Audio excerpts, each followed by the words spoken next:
bersama Caca, cakap-cakap sama Eca. Nah, malam ini aku mau JJM guys, jalan-jalan malam. Cuman kan kalau JJM sendirian terus kita nggak ngapa-ngapain tuh bosen banget ya.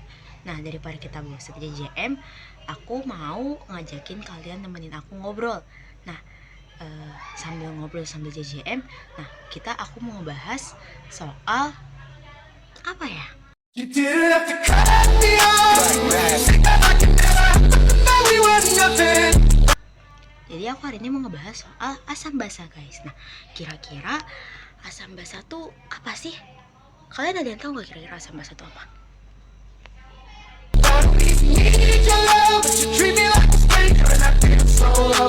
Kayaknya asam basa tuh kayak macam rasa gitu gak sih?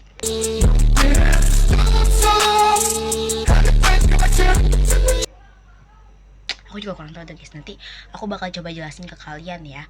Nanti kalian temenin aku sambil ngedengerin aku ngomong. Jadi guys, let's start with asam. Jadi asam tuh biasanya kalian taunya kayak semacam rasa kan ya. Ya nggak salah sih, emang semacam rasa. Tapi sebenarnya yang tepat itu masam guys, bukan asam. Nah, si asam ini dia datangnya bisa dari dua tempat guys. Bisa dari alami, bisa juga dari buatan. Kalau alami itu kayak asam yang berasal dari proses biologi, kayak asam laktat atau asam sitrat. Nah, kalau buatan itu dia melalui proses kimia, kayak asam sulfat dan asam nitrat. Asam juga dibagi dua lagi guys, dibagi menjadi asam kuat dan asam lemah. Nah, kalau kita udah selesai ngebahas tentang asam, berikutnya sudah pasti kita akan ngebahas soal temennya yang namanya basa. Nah, mereka ini kayak teman yang gak bisa dipisahin gitu loh guys. Nah, kalau semisal asam itu rasanya masam, basa tuh rasanya apa guys? Gak mungkin basam kan?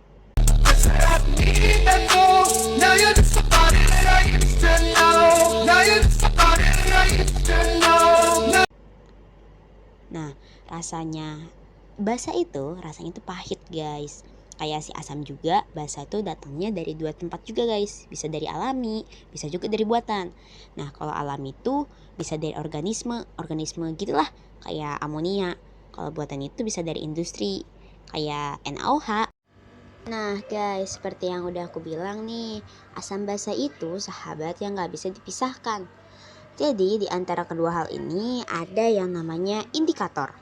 Nah, indikator ini adalah zat yang digunakan untuk mendeteksi sifat kimia suatu larutan, seperti tingkat keasaman atau pH. Indikator akan menunjukkan perubahan warna atau sifat tertentu ketika bereaksi dengan larutan asam atau basa. Indikator dibagi menjadi dua, ada indikator alami dan buatan. Tapi karena jalan-jalan malam kita cuma sebentar, kali ini aku cuma bahas indikator alami aja ya. Jadi, indikator alami kayak zat yang diperoleh dari tumbuhan atau bahan-bahan alami yang dapat menunjukkan sifat asam, basa, atau netral suatu larutan melalui perubahan warna. Indikator ini biasanya dibuat dengan cara mengekstraksi pigmen dari bahan alami seperti bunga, daun, atau buah. Nah, biasanya indikator alami itu pakai bunga sepatu, kunyit, kubis ungu, dan lain-lainnya.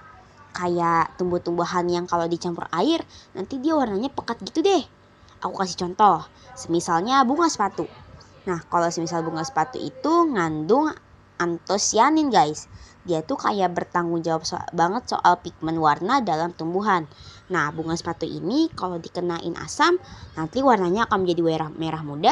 Kalau basah, nanti dia akan menjadi warna biru gitu guys. Biru kehijauan gitu lah. Nah, yang kedua itu kunyit. Kalau kena air, kan dia kuning tuh. Nah, kalau kena asam, dia tetap warna kuning guys. Kalau kena basah baru, dia bakal rada jingga kemerahan gitu. Nah, dari dua contoh di atas bisa kita simpulin kalau indikator alami itu mudah banget kita temuin di sekitar. Udah gitu ramah lingkungan. Cuma guys, indikator alami itu kadang kurang akurat karena faktor kondisi lingkungan juga lah. Nah, mungkin segitu aja guys obrolan kita malam ini. Makasih banyak Buna dan teman-teman yang udah nemenin JJM with Caca malam ini. Semoga bermanfaat ya guys. Hamdulillah gozaimasu.